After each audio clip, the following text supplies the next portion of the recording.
स्वागत है बच्चे आपका विनायक एकेडमी में। आज की वीडियो में हम चर्चा करेंगे संघवाद के बारे में, यानी कि फेडरलिज्म के बारे में। अगर आप पॉलिटिकल साइंस के बारे में थोड़ी बहुत भी नॉलेज रखते हैं तो आपने ये शब्द जरूर सुना होगा, संघवाद। क्या होता है संघवाद? आज की वीडियो में हम अच्छे से जानेंगे कि संघवाद क्या होता है। फेडरलिज्म यानी कि संघवाद एक ऐसी शासन प्रणाली है जिसमें सर्वोच्च सत्ता एक केंद्रीय अथॉरिटी और उसकी विभिन्न इकाइयां, जैसे वो राज्य में भी हो सकते हैं या कोई प्रांत भी बने हो सकते हैं किसी कंट्री में, तो उनके बीच संवैधानिक रूप से विभाजित होती है।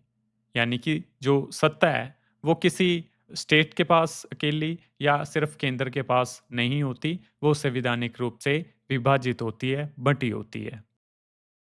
इसमें कम से कम दो स्तरों की सरकारें होती हैं, वो केंद्र सरकार और राज्य सरकार, जो अपने अपने क्षेत्र में स्वतंत्र रूप से कार्य करती हैं लेकिन साझा शासन का हिस्सा होती हैं।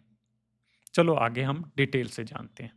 संघवाद, पावर का बंटवारा। पावर बटी होती है किस किस में? सेंट्रल प्लस स्टेट गवर्नमेंट, इन दोनों में पावर्स बटी होती है। हालांकि जो संघवाद है ना, उसमें पावर एक और लेवल पे भी जा सकती है। जैसे इंडिया में लोकल लेवल भी है, सेंटर में भी पावर्स होती हैं, सेंटर के पास भी पावर है, स्टेट के पास भी पावर है और लोकल गवर्नमेंट भी है हमारे देश में। ठीक है, जिसमें हमने पीछे बात की थी पंचायतों की और शहरों की। ठीक है, पंचायतों और शहरों के पास भी एक अलग पावर्स है अपने। ठीक है, दो स्तर की सरकार, दो हमने बात की ना, दो स्तर, कम से कम दो स्तर तो होते ही हैं उसमें, केंद्र सरकार, राज्य सरकार। नेशनल लेवल पे पावर्स और स्टेट लेवल की पावर्स होती हैं। होने को तीन भी हो सकती हैं लोकल लेवल पे। भारत में लोकल लेवल पे पावर्स हैं, शक्तियों का बंटवारा किया गया है। पंचायतों के पास अपनी पावर, शहरों के पास अपनी पावर और स्टेट के पास अपनी पावर और नेशनल लेवल पे पावर यानी कि केंद्र के पास। संघवाद की मुख्य विशेषताएं कौन कौन सी विशेषताएं हैं? आगे आपको ज़्यादा जो है क्लियर हो जाएगा। संघवाद, केंद्र और राज्यों के बीच शक्तियों का स्पष्ट बंटवारा होता है। मैंने बात की कि दोनों में बंटवारा स्पष्ट होता है। स्वतंत्र अधिकार, हाँ, कुछ विषय जो है केंद्र संभालता है यानी कि सेंटर, नेशनल लेवल पर, जैसे कि रक्षा हो गई और विदेश नीति होगी। ये अधिकार राज्य के पास नहीं है, लेकिन इसे कौन संभालता है? केंद्र। लेकिन कुछ राज्य भी संभालता है अधिकार, राज्य के पास भी उस पे कानून बनाने की उसके पास अधिकार है, जैसे पुलिस, स्वास्थ्य है, तो ऐसी चीज़ें हैं, राज्य संभालता है। आपने हमारी लिस्ट सुनी होंगी देश में 3 टाइप की, सेंटर की लिस्ट, स्टेट की लिस्ट और समवर्ती सूची जिसे हम बोलते हैं कंकरेंट लिस्ट। तो वो क्या है? उसमें शक्तियों का बँटवारा किया गया है सेंटर और स्टेट में। लिखित संविधान, शासन का स्वरूप लिखित संविधान द्वारा निर्धारित होता है, जिसे दोनों सरकारें मानती हैं। पावर किसके पास होगी, यह संविधान में साफ साफ लिखा होता है, जैसे हमारे वो थ्री लेवल्स लिखे हुए हैं, यानी कि हमारी जो थ्री लिस्ट लिखी हुई हैं, वो सेंट्रल, स्टेट और कंकरेंट वाली, उसमें साफ साफ लिखा हुआ है ना कि कौन सी पावर किसके पास होगी, किस पे कौन कानून बनाएगा, किस पे कौन बनाएगा। स्वतंत्र न्यायपालिका, केंद्र और राज्य के बीच विवादों को सुलझाने के लिए एक स्वतंत्र न्यायालय भी होता है।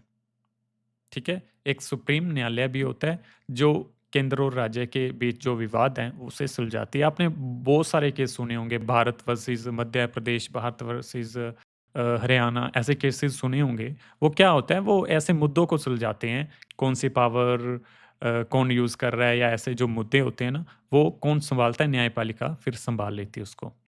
संतुलन बनाए रखना, ताकि कोई एक सरकार बहुत ज़्यादा शक्तिशाली ना बन जाए, इसलिए संतुलन बनाए रखता है। इसमें संतुलन न्यायपालिका भी बना सकती है और जो संविधान लिखा होता है, वो संविधान भी जो है, वो भी संतुलन का काम करती है, क्योंकि उसमें स्पष्ट लिखा होता है, ये काम सेंटर करेगी, ये स्टेट करेगी, जिससे कोई विवाद खड़ा ना हो। उदाहरण, भारत, हम एक फेडरलिज्म कंट्री है, हमारे देश में संघवाद है। अमेरिका, कनाडा, ऑस्ट्रेलिया, इनमें संघवाद की ही सरकार है। अब आप पूछोगे तो फिर कौन सा ऐसा देश है जिसमें ये वाले लेवल्स नहीं हैं? कौन से वाले लेवल? ये वाले, national level, state level. Britain, वहाँ क्या है? वहाँ ये संघवाद नहीं है, वहाँ सारी पावर्स सेंटर के पास होती हैं, स्टेट या ऐसा कुछ नहीं, उनको पावर्स नहीं होती हैं। भारतीय संदर्भ में भारत को राज्यों का संघ कहा गया है और इसे अर्धसंघीय क्वाजी फेडरल माना जाता है क्योंकि यहाँ केंद्र सरकार राज्यों की तुलना में अधिक शक्तिशाली है। भारत के संघवाद को ना अर्धसंघीय माना जाता है। कारण ये है कि भारत में जो केंद्र सरकार है वो ज़्यादा पावरफुल है, राज्यों के पास इतनी पावर्स नहीं है, इसलिए कह देते हैं क्वाजी फेडरल भारत को। एक लाइन में याद रखें, संघवाद वह व्यवस्था है जिसमें केंद्र और राज्य मिलकर देश चलाते हैं। अब आप ये क्वेश्चन पूछोगे कि अगर भारत क्वाजी फेडरल है तो फिर अमेरिका क्या है? अमेरिका क्या है, वो क्वाज़ी फेडरल नहीं है। क्यों? क्योंकि वहाँ पे जो है स्टेट्स हैं, वहाँ के जो 50 राज्य हैं उनके पास पावर्स ज़्यादा हैं, उनके अलग संविधान भी हैं, ठीक है? तो वहाँ पर आप कह सकते हो कि सेंटर जितनी पावर है, तो वहाँ पे जो है क्वाज़ी फेडरल हम नहीं कहेंगे, ठीक है? भारत क्वाज़ी फेडरल की एग्ज़ाम्पल है क्योंकि यहाँ पे सेंटर के पास ज़्यादा पावर है, ठीक है? तो ठीक है बच्चे, आज के लिए इतना ही। होप है कि आपको ये संघवाद के बारे में समझ आया होगा। तो मिलते हैं अगले टॉपिक के साथ, अगली क्लास के साथ। आज के लिए इतना ही। बहुत-बहुत धन्यवाद।